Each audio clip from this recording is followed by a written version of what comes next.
Welcome to Films and Stuff with your hosts, Pete Mitchell and Ethan Hunt.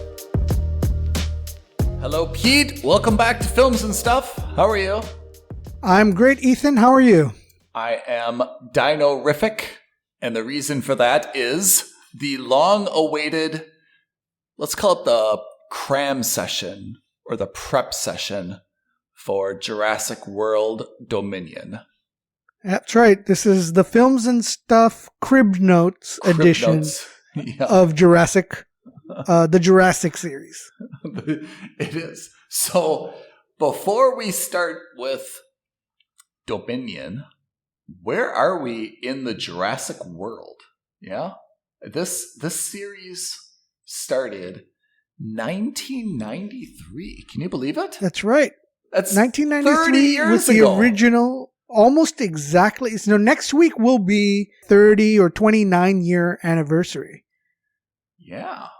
Of Jurassic Park 1. I mean, to give you context, The Fast and the Furious, which is working on its 10th movie, started in 2001, which means it's doing like one every 2 years, 2-point-something years. Yeah. You want some better context? I do. Yes. Marvel started with Iron Man I think in 2004 or 5. Oh, man. And they've been 27 movies since. So Jurassic's been a little bit slow. It's been slow probably because I'll just read these off so we have some context where we begin, right? So Jurassic Park, the original, right? The one that was a game changer. 1993, directed by Steven Spielberg. Then, of course, The Lost World, Jurassic Park. 1997, also Steven Spielberg. Then 2001, Jurassic Park 3. So that's a pretty decent range. Every 4 years they're pumping them out. Every 4 years, consistent. Yeah, pretty consistent. Jurassic Park was classic, timeless. Really a Spielberg masterpiece. The second one, The Lost World, I think was not so great. And then Jurassic Park 3 was, I think, pretty terrible. And then they took a 14-year hiatus to let kind of the stench dissipate, let's say. And then they changed everything. It's no longer Jurassic Park, it's Jurassic World. In 2015, Jurassic World Fallen Kingdom. 2018, Jurassic World Dominion. Now 2022. So that's every kind of 2 to 3 years, which is, I guess, where this thing is going. It doesn't seem like there's any slowdown, I think, of the Jurassic IP. I expect that it's kind of done with Dominion. I think the idea is that Dominion is going to be. You think they're going to have a fourth and move forward? What I've understood, because I've done some prep for my prep course. Oh, excellent. Okay. What I understand is that whoever the powers are, which is, I guess, Frank Marshall now is primarily the producer. But I understand that they've kind of said, hey, like all these one-off storylines is not really working. We need everything. We need kind of like a universe. We need something that's kind of like a recurring, longer-term plot, right? So I think what they're trying to do now is get just like a more comprehensive storyline. And it's a storyline that we're just going to see continuation. I think Jurassic is just too big of an intellectual property. Remember, like there was a time it was like the 4th or 5th highest grossing movie, ever. I mean, it's valuable. People love dinosaurs, and to be honest, there's nothing competing in the dinosaur space, right? Like you can say in the superhero space, it's a crowded market, so to speak. In the pick whatever genre you want, but for pirates, there's only Pirates of the Caribbean. And for dinosaurs, there's only Jurassic Park, right? Like, those are very unique. And everyone loves dinosaurs, right? Like, they're scary enough to appeal to adults. and all kids love dinosaurs. So it's kind of like true. I think a good intellectual property. So I think I'm expecting, I don't know anything about the plot for Dominion, not a single thing, but I expect that they're going to kind of like reshape this, and it's not going to be the same old dinosaurs escape. We got to round them back up. It's going to be a more sustainable let's call it like a pivoting of the plot. And it's going to be something that you can kind of see like this is going to be a longer term thing. All right. So before we break that down of what we think could happen, because I think that's also an interesting idea. Let's do a rundown of Jurassic Parks 1 through 5. Yes. So that we have some context. The listeners have some context as to what's going on in these movies, so that we understand where we are before we step into the cinemas on Thursday when it comes out here, to understand what, where the mindset is. Okay. So shall we start with the first? I mean, I think the original Jurassic Park 1993, I think, is the easiest to understand, which is basically scientists identified a way to extract DNA that was somehow preserved in minerals and basically recreate dinosaurs. And they put them on a island called, can't remember the name of the island. And Isla Nublar or Isla Nublar, you're right. Nublar, or because they had a couple, remember? Because they had twin sites. Yes. One was with an S, one with the Nublar. Yep. I can't remember. But correct. Yeah. It was Nublar to begin with. And remember what they did was they were going to open a theme park, and there was like a incident where a dinosaur like bit someone or ate someone. So they called in the 3 experts, right? Sam Neill and Laura Dern and Jeff Goldblum. And they said, hey, our investors need these independent dino experts to come in and certify that everything's okay. They came in, and unbeknownst to them, things were not okay. Things were not okay. It was Newman, Wayne Knight, who was paid to kind of smuggle some of the dinosaur embryos out. In order to do this, he turned off the electricity or the power system. And then, of course, he got eaten by a dinosaur when he was leaving. And when the power was out, all the dinosaurs escaped. Chaos ensues, and so forth.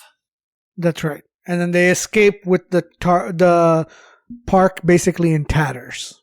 Yeah. And that's kind of I think that's when we were introduced to the Velociraptor. And that's, I think, the iconic scene was kind of like the T-Rex roaming through the lobby of the Welcome Center, kind of roaring, and the banner comes down in the background and so forth. Yeah. That's kind of the iconic scene, right? Absolutely. Three Velociraptors battling it out with one T-Rex. Yeah. So that was in 93. That was 93. A great movie. Perfect use of practical effects. Oh, yeah. And then we move into Jurassic Park 2 or The Lost Kingdom, if that's what it was. The Lost World. The Lost World. The Lost World, yeah. That's right. So The Lost World was a pretty good sequel idea, where we learned that what they did in the original Jurassic Park was they actually had a second island. It wasn't Isla Nublar. It was Isla Sorna. And basically what they did was when they had the dinosaurs and they were just like embryos hatching, they first put them on this secondary island, let them get like large enough and kind of grow in a safe environment, and then they were supposed to transport them to the main Jurassic theme park. And now they realize that the second island is still going strong and there's a lot of dinosaurs there and so on and so forth. Of course, they escape and chaos ensues, and they eventually capture them and retain them, restrain them. This was the second Jurassic Park. Yeah, that's right. I did not know this until I looked back at it. I didn't know that Vince Vaughn was in that movie. Did you remember that? I vaguely remember it now that you say it. Yeah, Vince Vaughn was in that movie. crazy. But Jeff Goldblum was in it as well. So this was primarily about Jeff Goldblum in terms of the original trio and his ex-wife and his daughter. Yeah, that's right. Right, that's the gymnast. There was one scene that I remember because I don't remember the movie very well because I didn't enjoy it so much. But I do remember that one scene where she's using like the rafters of a warehouse building as like parallel bars, and she swings, and she's somehow able to drop kick a velociraptor out of the warehouse, which is, like this 35, 40 kilogram little girl is able to kick across 300, 400, 500 kilogram dinosaur straight out of a warehouse. Always blew my mind. Mm-hmm. Yeah, that's what happens when your storyline starts to get a little bit terrible, skinny. Let's call it. So let's quickly fast forward on to Jurassic Park 3. And I think this is the return of Sam Neill for the first time. Return of Sam Neill, and Laura Dern is in this one. I do not believe Jeff Goldblum was in it. No, I don't think he was. I think they traded a Sam Neill and a Laura Dern. So it was William H. Macy, we haven't seen in a long time, Téa Leoni, and their son goes missing on Isla Sorna. So he brings back Sam Neill and Laura Dern, and he says, hey, I'm just doing some reconnaissance on this island, and I'll pay you guys. It's good for your research, and we're just going to do some scouting from the air. And that's how he hooks them to come, and he tricks them. They actually land on the island, and of course the dinosaurs are chasing them. They've got to find Sam Neill's son. Chaos ensues, and at some point, I think they actually bring dinosaurs. No, so I remember now. So Sam Neill's assistant goes with them, and in his camera bag, he stows away some velociraptor eggs. Yes. And the idea was that he was going to sneak them off, but then they don't understand, and no one understands why they're being hunted by the velociraptors. Yes. Until he admits that it's because he took the eggs. Exactly right. And it looks like they're cornered, and then that's when Laura Dern's character calls in the Navy or like the SEALs or someone. I remember them coming up onto the beach and saving them, and they leave by helicopter, and they see pterodactyls and pteranodons flying all over the place. So I think, what we've seen now after we look at this first Jurassic Park trilogy is that the storylines are really not very sustainable. It's just except for the first one. The first one was excellent. Yes. The rest of them were kind of weak sauce. They're just manufactured like conflict, right? Yeah. People put themselves in harm's way, either by their ignorance or stupidity, and they've got to somehow escape. Some people get eaten. The main characters survive. And again, they all end with kind of a helicopter flying away, and you look at all the natural dinosaurs, roaming below. Well, as our good friend Jeff Goldblum would say, nature always finds a way. Nature always finds a way. So then we fast forward 14 years. They've changed everything to now Jurassic World. So this is Jurassic World, and this is where new owners, and they brought in Chris Pratt, right? And they brought in Bryce Dallas Howard as the park manager / operator or something. I don't know. She was able to do a 100-meter dash in her high heels. I mean, she was kind of like the intern PR person, but at the same time, kind of like the chief operating officer, like a little bit of everything. Yeah, this was the startup model, right? Like everyone does a little bit of everything. She did a little bit of everything. A startup dinosaur park. Yeah. Right? Just a startup dinosaur park. So what was this? Basically, after all the disasters, they have now restarted the Jurassic Park. They call it Jurassic World. It's now a big theme park. They've got new genetically modified Indominus Rex, right? Which is supposed to be the genes spliced from the T-Rex, from the Velociraptor, and from a bunch of other stuff like tree frog and so forth. Right. Oh, so we forgot to say, yeah. By the way, in these, I think this trilogy is when we see the return of Dr. Wu, right? He's the guy who was basically the lead geneticist who was there in Jurassic Park 1, if I recall. Yeah. And then they bring him back for Jurassic World 4, 5, and 6. Yeah. Which is pretty clever because remember the old guy was played by, I want to say David Attenborough? Richard Attenborough. Richard Attenborough, his older brother. Yeah. Right? Yeah. So it was Richard Attenborough, and obviously he was getting a little bit long in the tooth. I'm not even sure if he's with us anymore.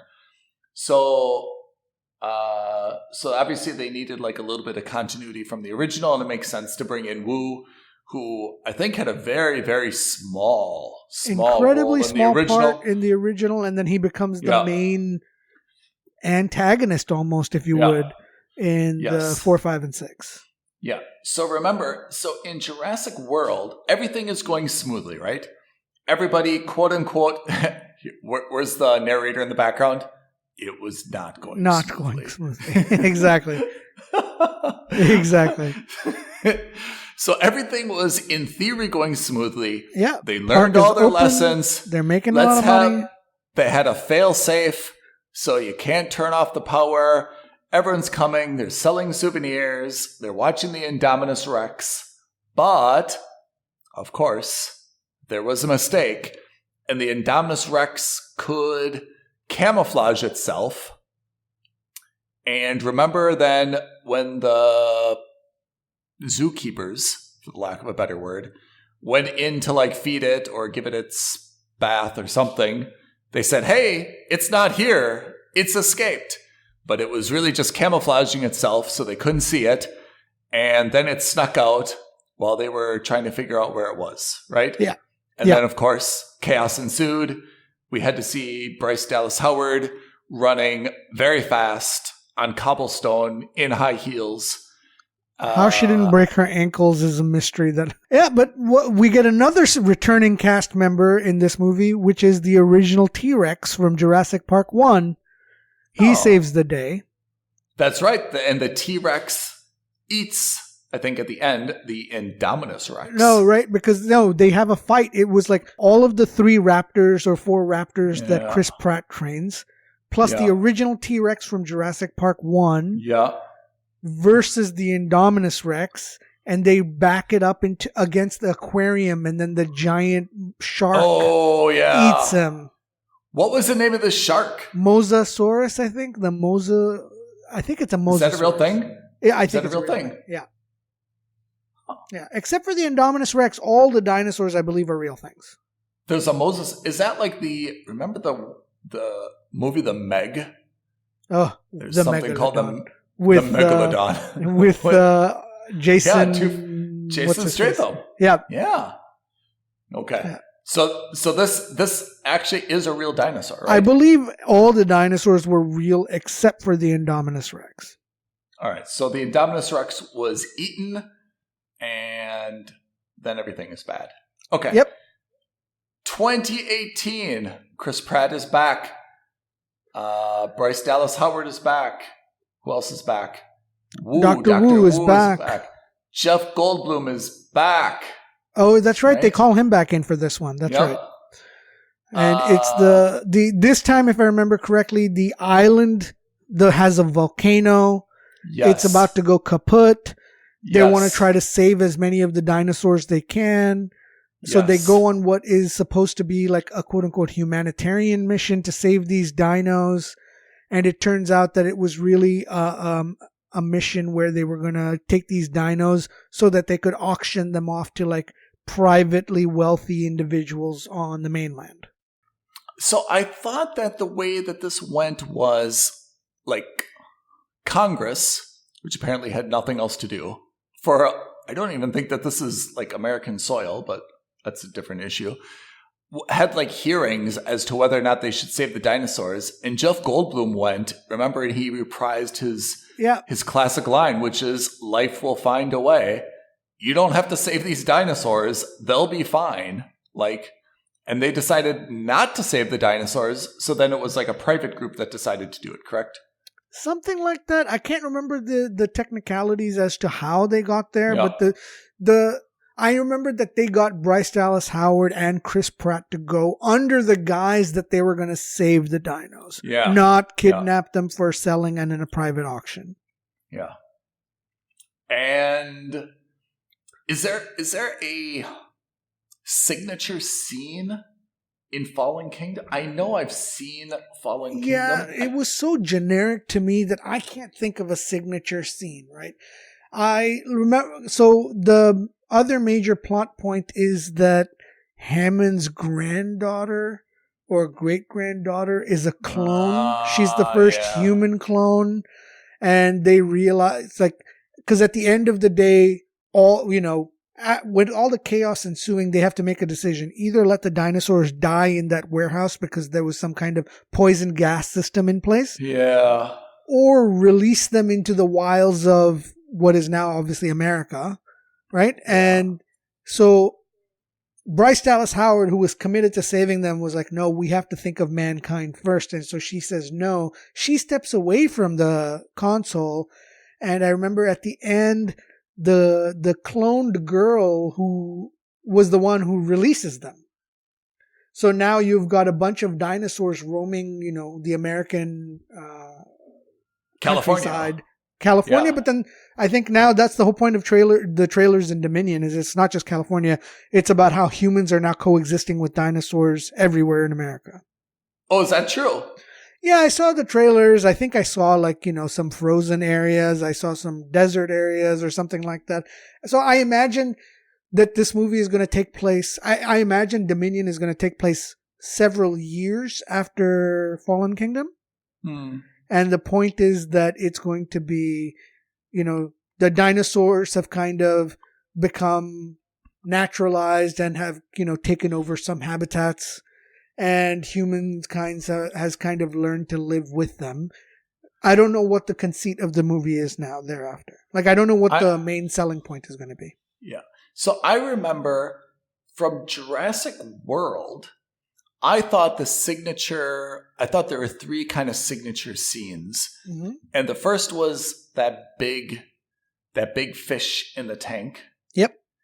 And the second was Bryce Dallas Howard running in her heels. Yep. And I thought the third was Chris Pratt. Remember, he was on a motorcycle and the velociraptors were leading him to the thing.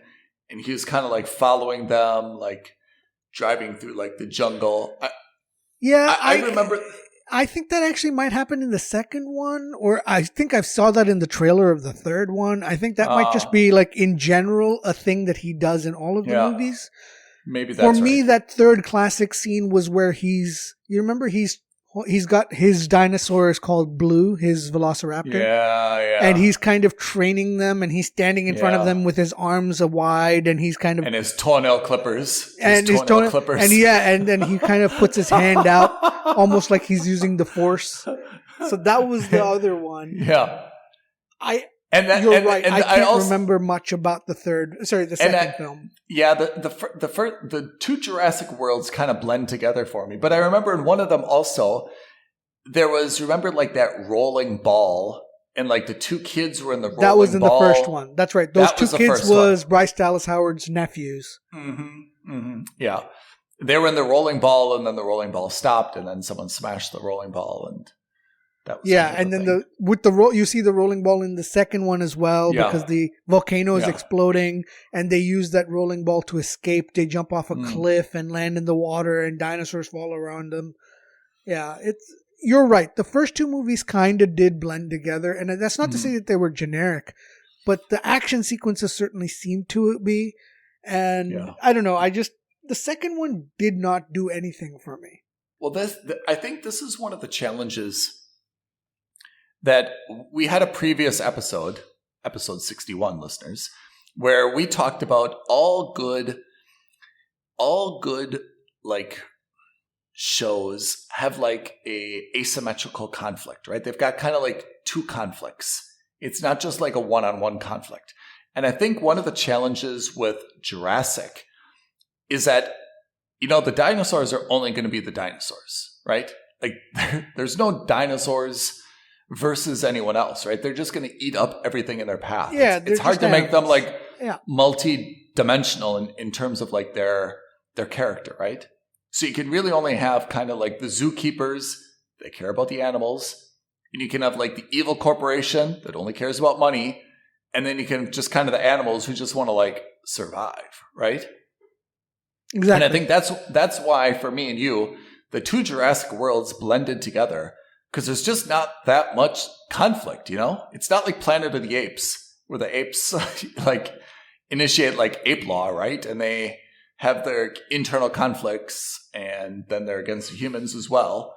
And even Planet of the Apes definitely ran its course, in my opinion. But for Jurassic, there's got to be something else. It can't just be the never-ending, hey, the dinosaurs escaped, let's capture them again, right? So if the second one, Jurassic Park, Jurassic World Fallen Kingdom, left off, as you're saying, that now the dinosaurs are kind of like back all over the place, that's probably where this third one, Dominion, picks up.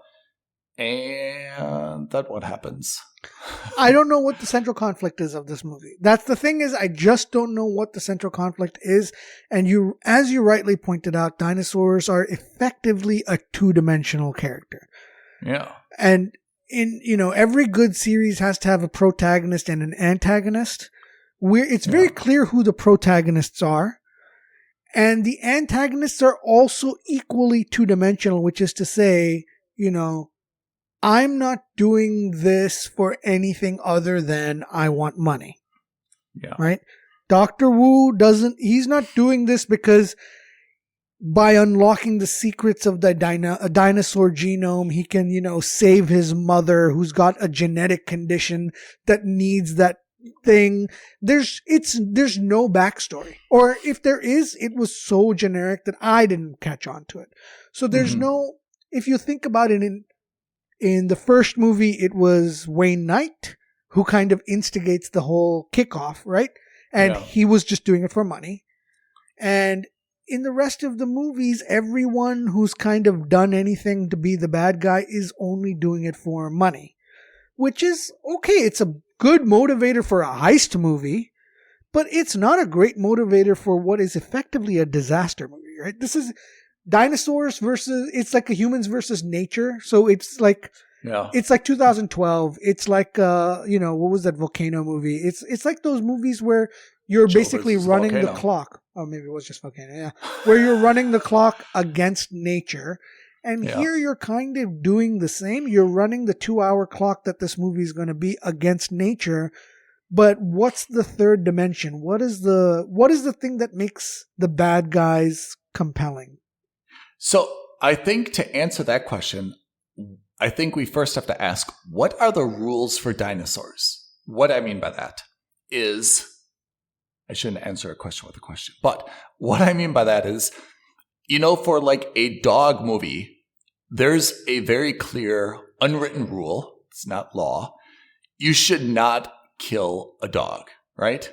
Like it's very, very rare that you kill a dog or a horse, right? Like that's just kind of like off limits in films. Yeah.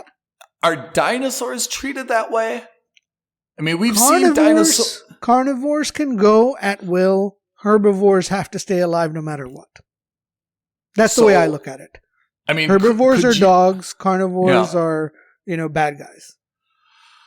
So that means, like, in theory, you could have a plot line where military comes in, for example, and shoots a T-Rex, and the T-Rex could die, but it could not shoot the Brontosaurus. Exactly. Oh, I have to say, it's a very good rule. Did you make that up, or is that a real rule? No, I just made that up. Super good. Right? You're absolutely right. You don't want to see a Bronto who's just eating a tree. Just eating a tree. He's not causing any trouble for anyone.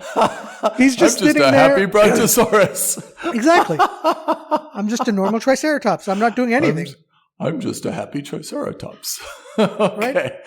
That makes sense. You're right. That absolutely makes sense. So I think if given those rules, I think the only way that this can go that will be compelling to continue to have us fork over money to watch this is that there has to be now some type of military aspect to these things, right? Because that's where you get the human element to it. Yes, right. There has to be a nuclear base or something, and you can only get to it by getting through, the T-Rexes, or there's a T-Rex in a cage that's roaming around, like guarding the entrance or something like that, right? I'll go one step even crazier. All right? Love it. Let's think of it this way. What if the military goes, how do we weaponize these dinosaurs? Yeah. How do we, strap, M16s and AK-47s and missile launchers onto the back of these dinosaurs, which have natural plate armor and can do whatever they want. And they're like the perfect defense mechanisms because they don't set off radar or something like that.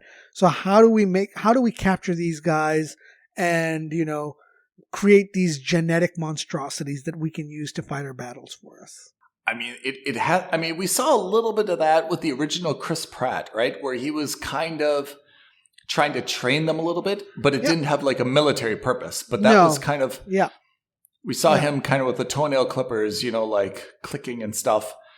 I agree. It seems to kind of be going in that direction, that there has to be like some type of military, because then at least you can have a three-way conflict. You've got the military, you've got the zookeepers, and you've got, kind of the dinosaurs as acting aggressively, but deep down they're just, animals that want to be free and they don't really mean any harm, right?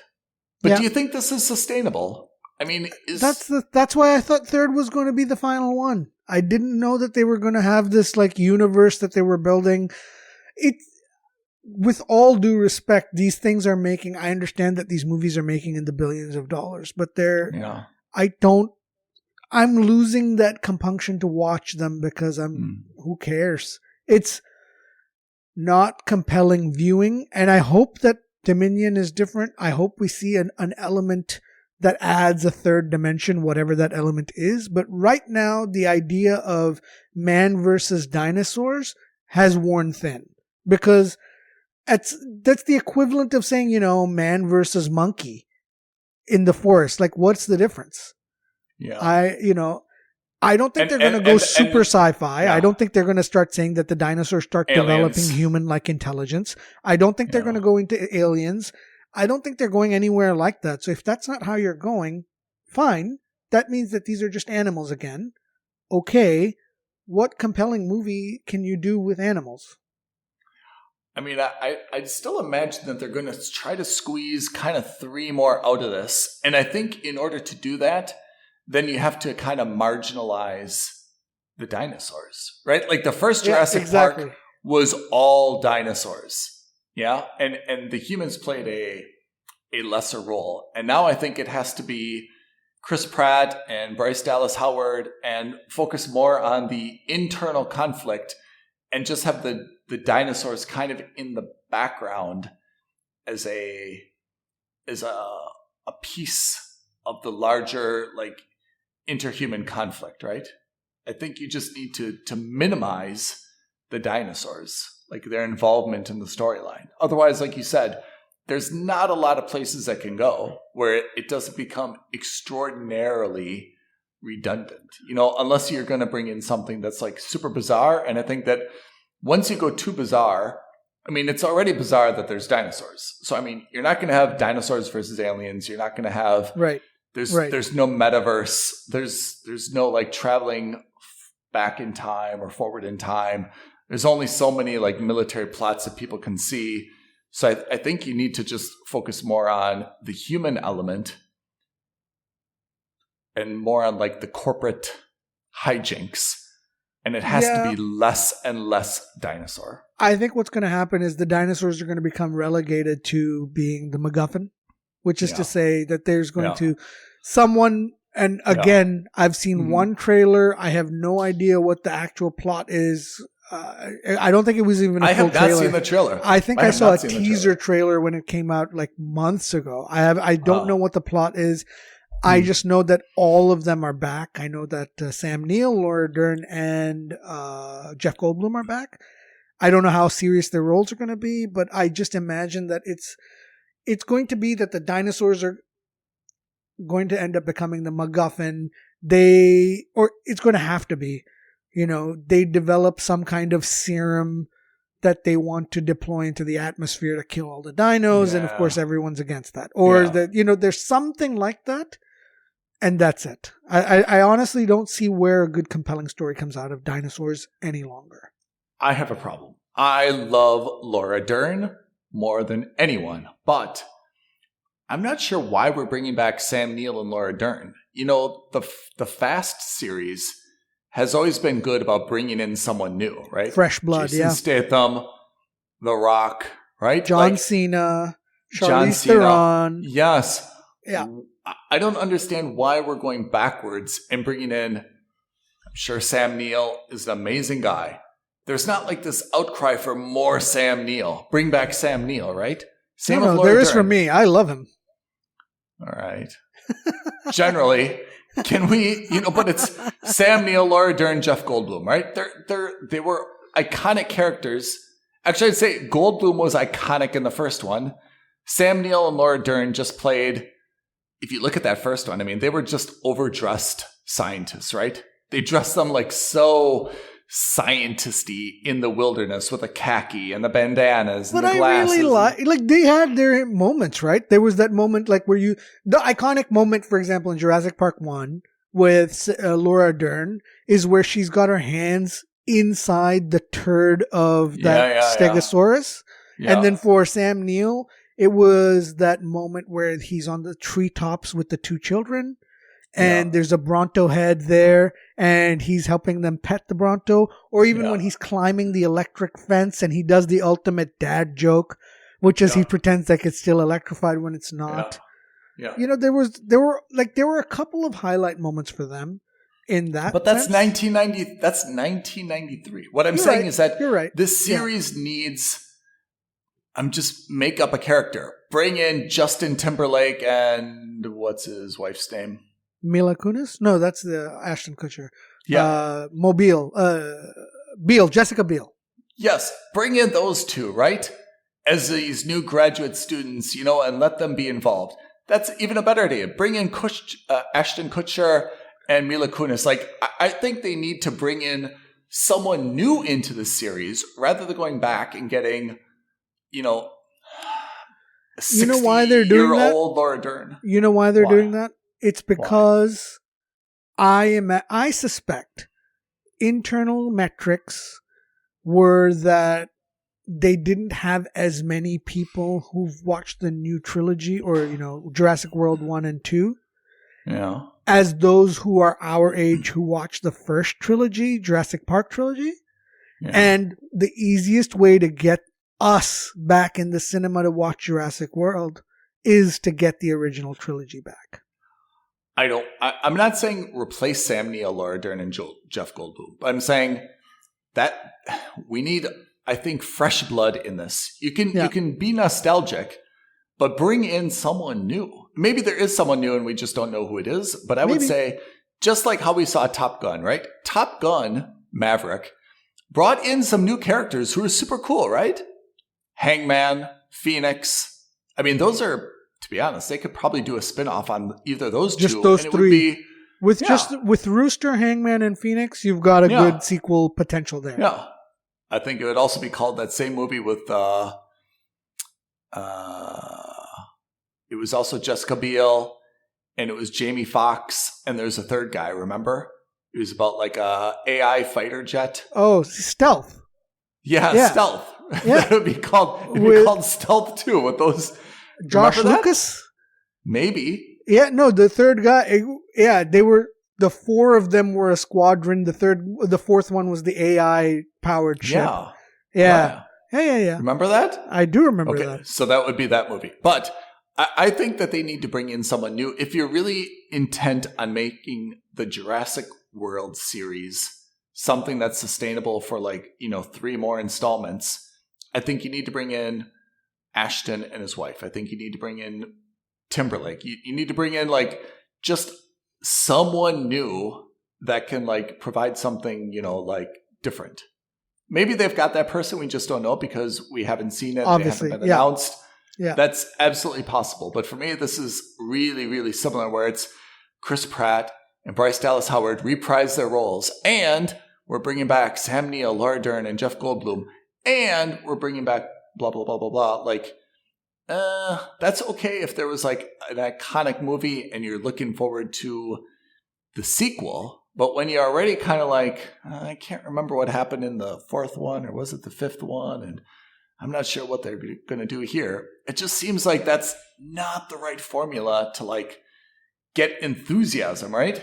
But to play devil's advocate, the only thing that got me interested in Jurassic World 2, even though, and I don't remember watching it in the cinema. I think I was so blasé about it. I ended up watching it at home on streaming, if at all. And honestly, I just can't remember it. But the only thing that really had me intrigued about Jurassic World 2 was Jeff Goldblum. And he had, 5 minutes of screen time in that movie? Yeah. But he was really plugged as one of the main stars of that movie. And I think it was to say, hey, Ethan, Pete, and their generation weren't such a huge fan of Jurassic World 1. How do we get them back in the cinema? I know. Let's raid the cast list of Jurassic Park trilogy, the original trilogy. Let's get Sam Neill back. Let's get Laura Dern back. Let's get Jeff Goldblum back. And frankly speaking, it worked in the sense that the only reason I was interested in Jurassic World 2 was, again, because of Goldblum. I think that they had a little bit of a PR issue on hand. For whatever reason, Chris Pratt had a rough patch in terms of when Jurassic World 2 came out. He was going through a rough patch in terms of his public persona and his private life in Hollywood trades. I think a lot of people were giving him a lot of flack. And so that certainly didn't help, even though it was still $1 billion movie. It didn't help with the movie's promotions. And Jeff Goldblum alleviated a lot of that pressure. And I know that it's going to certainly happen now with this movie. I think I'm more interested and more intrigued in seeing the chemistry of Laura Dern and Sam Neill again on screen together than I am in seeing Chris Pratt and Bryce Dallas Howard. Oh, I love Bryce Dallas Howard. As do I, but if I have to choose between the Bryce Dallas Howard and Chris Pratt versus Sam Neill and Laura Dern, I'm choosing Sam Neill and Laura Dern. All right, here's a very important question. Jurassic Park was written by Michael Crichton, right? Yep, I read the original. Who is more prolific, Michael Crichton or John Grisham, in terms of books being made into movies? I think in terms of blockbusters, Michael Crichton, but I think in terms of volume, I think it's John Grisham. Yeah. I think John Grisham has more legal dramas out that were either into movies or TV series.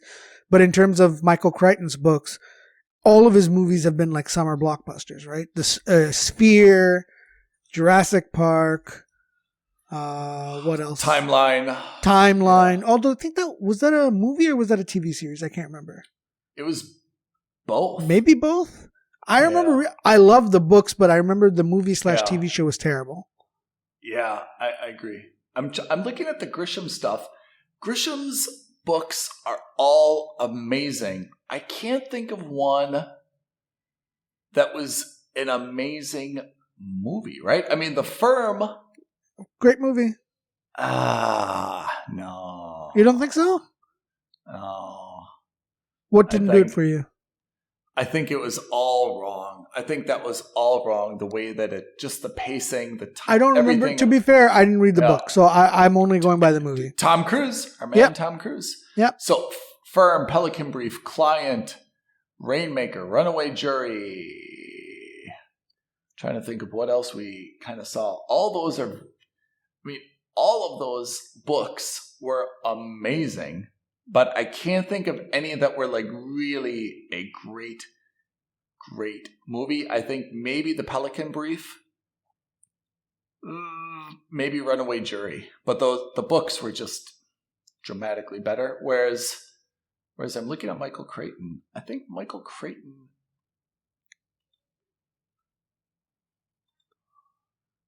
Can't remember the problem with Michael Crichton is I can't remember what's made into State of Fear. I don't know. Prey? Was Prey ever a movie? Timeline I think was. So.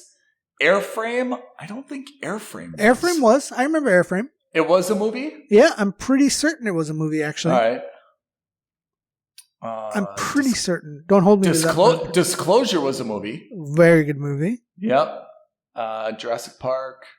Sphere. Congo was a movie. Terrible movie, but great book. Coco sad. Coco happy. Terrible. I don't even remember that until you said I don't think it was Coco, whatever the name was. I'm confusing Coco with the Robin Williams. Are these the two most prolific I mean, let's not count the Harry Potter stuff or the Game of Thrones stuff. Are these the two most prolific authors who have made stuff into movies? Probably. I certainly would think of them. The reason I wouldn't consider J.K. Rowling or into that, or even what's his face, George R.R. Martin, is because it was really one series. It was multiple books, but one series. Exactly. John Grisham, all these guys did like a bunch of different movies. A bunch of different books that were made into different movies, right? Maybe Lee Child, but I don't know if a lot of his stuff was made into movies or not. What else besides Reacher? That's what I'm saying. I don't know. He just seems like I'm just thinking of, airport authors that you would find in like the airport bookstore. Stephen King. Stephen King, definitely. Oh my God, how could we forget? But Stephen King also, for me, I forget because I haven't actually read a Stephen King book, and I don't see Stephen King movies because I don't like scary stuff. It's not my genre. I agree. It's not my genre either. Yeah. Ian Fleming, of course, is James Bond. Yeah. We don't think of Ian Fleming just because he was so much before our generation, and we almost think of him as synonymous with Bond, right? Mm-hmm. Yeah, I think it is Michael Crichton, and J.K. Rowling made all those movies. Yeah. But again, based on one. Dean Koontz. What did he do? Movie-wise? A bunch of... Who made Twilight? Twilight? Stephanie something. Stephanie Meyer. There you go. Yep, that's 6. Oh, and then you have the 50 Shades of Grey movies series. Oh, yeah. Let's not go there. Yeah. The less said about that, the better. But still. Let's not go there. All right, so Jurassic World Dominion coming out. Let's see what it comes out for me on next week on Thursday. I think the same. I thought it was coming out earlier. I think I got that wrong. I think it comes out next week. I'm actually quite excited about it only because I want to see how it's going. Yeah, exactly. And I'm excited to see it because A, I don't know what the plot is, and B, again, I'm going to be super happy to see the original trio back together in one screen. I like Chris Pratt. I'm a big I have no problem with Chris Pratt, don't get me wrong, but I just don't find him super duper compelling.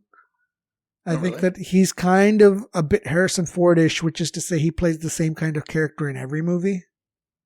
Yeah, I mean, if we're really picking at him, I agree. He's not really an action hero, and he's not really funny, and he's not really a swashbuckling leading man. But he can do all of those things a little bit. I mean, it sounds like it's an insult, and I don't mean it that way. He's a little bit of a jack of all trades, where he's like, hey, he can be funny, he can do action, and he can be kind of like the brooding leading man. But I think that, like, what's the movie we just saw with, it was A Lost City, where we saw, who made the cameo? Channing Tatum? Oh, the cameo was Brad Pitt. Brad Pitt, right? Compared to Brad Pitt, where he did the action, he did the offbeat humor, and he did the brooding leading man. Like, that's a guy who should come into Jurassic Park. Like, give him that role and say, look, he's right. Like, don't you think like that just infuses a lot of enthusiasm for this, right? I'm the grandson of Attenborough, and I'm taking this over. Or I bought out Wu, or I'm the military guy, and I'm going to do this. I'm the 5-star general. And he would bring someone like that if you added them to this franchise. Yeah, franchise. It really gives it a huge jumpstart. I don't know. I just think that the franchise already has a lot of relatively well-to-do actors. I don't think you need to see... I like your idea, your original idea, which is to say bring in some fresh faces, but maybe younger guys, maybe maybe even someone who's a relative unknown. I have no problem with that. All right. Well, let's see if we can get one of these unknowns. Let's see what Wu has to offer in this one. Omar Sy, Campbell Scott's in here. All right, let's see what they've got. I'll keep an open mind. I want to see it, but my expectations are pretty, like, I think it'll be watchable. I think it'll be okay. I think it's going to be the smash hit. I think it's going to be one of the smash hits of the summer. And again, this is not on the premise that know anything about the movie. I just think on the generic premise that we've been in a lockdown for 3 years. It's going to be this is going to be really the first summer where blockbusters are going to come back with a vengeance. It's got dinosaurs. I think it's got everything that every kid wants to see. Pete, what do we have on upcoming episodes? What do we have upcoming? We are going to do a not mini, but not quite full quickfire review of Tokyo Vice. Oh, yes. Which we both saw, and I think we both loved. I really, really liked it. Yeah. I think we should definitely do a quick chat about that. Umbrella Academy is coming out very soon. Oh, I have to see that then. It's not out yet, but it is something I will recommend, and we'll talk about that. We'll get into that in the same episode. All right. So join us for our next episode on HBO's Tokyo Vice. All right, this has been Films and Stuff. Reach out to us on aloha@filmsandstuffpodcast.com. Aloha. Or tweet at us at F&S Podcast. We're always looking forward to interacting with you guys. We love it. Okay, Pete. Thanks, Have everyone. a great day. See you all next time. Bye. Bye, guys. Thank you for listening to another episode of Films and Stuff. If you haven't already, please subscribe and review on Apple Podcasts, Spotify, or wherever podcasts are downloaded. Films and Stuff. There is no substitute.